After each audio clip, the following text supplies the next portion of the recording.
Hello అండి, మీకు చూపిస్తుంది నేను 50 రూపీస్ బ్లాక్ టబ్ అండి. దీనిలో అయితే మనం కనకాంబరాల మొక్కలు వేసుకున్నామండి.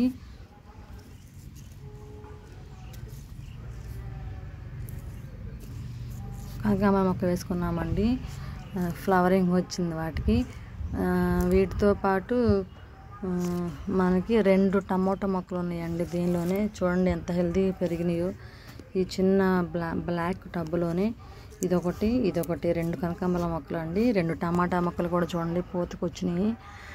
అయితే ఈ టబ్లో ఉన్నప్పుడు మనము ఈ మట్టి అనేది మనకి గట్టి పడతా ఉంటుందండి. అప్పుడు మనము ఇలా మనం అంతా చేసుకుంటే నేలంతా గుల్లగా అయ్యేదను మనకి వేరు బాగా వస్తుందండి. లూజ్గా చేసుకుంటే మట్టి మనకి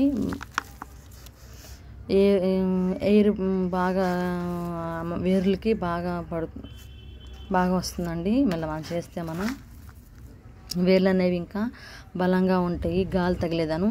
అందువల్ల అప్పుడప్పుడు మనము వారానికి ఒకసారి ఇట్లా మనము ఇలా ఏదైనా మన దగ్గర ఉన్న వస్తువుతోటి మనం ఇలా చేసుకుంటే మనకి నేలంతా బాగా గుల్లబారేదను, మనకి వేర్లు బాగా గాలి తగిలేదను, మనకి మొక్కలు బాగా హెల్తీగా ఉంటాయండి. అయితే నేను ఎందుకు ఇప్పుడు ఈ వీడియో తీస్తున్నానంటే, ఒకసారి మా ఇంట్లో ఇది రామ్ బుట్టన్ కాయలండి, మీకు తెలిసే ఉంటాయి, రెడ్గా ఉంటాయి.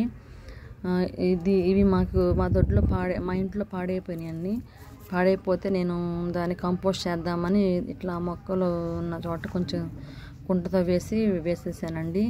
వేసిన తర్వాత చాలా వర్షాలు వచ్చినాయండి.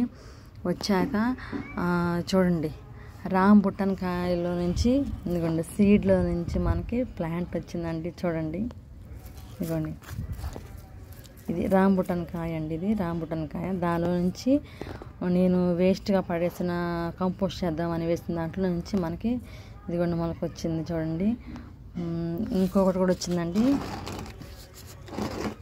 ఇదిగోండి ఇంకొక మొక్క వచ్చిందండి రామ్ బుట్టన్ కాయ నుంచి, సీడ్ ద్వారా వచ్చిందండి. ఇదిగోండి ఇక్కడైతే మనం వేసామండి. ఇదిగో దీనిలోంచి అయితే మనకి 2 ప్లాంట్స్ అయితే వచ్చినాయండి. నాకు చాలా ఆశ్చర్యంగా ఉందండి. మన దగ్గర పండుతాయో లేదో తెలియదు కానీ, ఈ చెట్లు మనకు పెరుగుతాయో తెలియదు కానీ, మొత్తానికైతే నా గార్డెన్లో అయితే రామ్ బుట్టాన్ ప్లాంట్ అయితే వచ్చిందండి. ఇంకా ఇవన్నీ చూసాను, వీటిలో ఏమైనా వస్తాయేమోనని చూస్తే ఇంట్లో విత్తనాలు అంతా కుళ్ళిపోయినాయండి. ఇవి 2 అయితే మాత్రం వచ్చినాయండి. చూద్దాం ఇవి మన వాతావరణంలో పెరుగుతాయో లేదో, లేకపోతే మనం పెంచుకున్నామండి.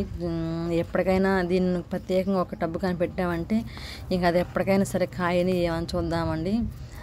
రామ్ బుట్టాన్ ప్లాంట్ అయితే మాత్రం మన టెర్రస్ గార్డెన్లో అయితే వచ్చిందండి. వెయిట్ చేద్దాం ఎలా ఉంటుందో, ప్లాంట్ అనేది చూద్దాం ఎలా ఉంటుందనేది. నాకైతే తెలియదండి. విత్తనం ద్వారా అయితే మన దాంట్లోకి వచ్చింది. ఎప్పటికైనా కాయలు కాయండి, బతికిస్తే చాలు. మన దొడ్లో కూడా మన గార్డెన్లో కూడా రామ్ బుట్టాన్ ప్లాంట్ ఉందని ఒక సంతోషం అయితే ఉంటుంది కదండి.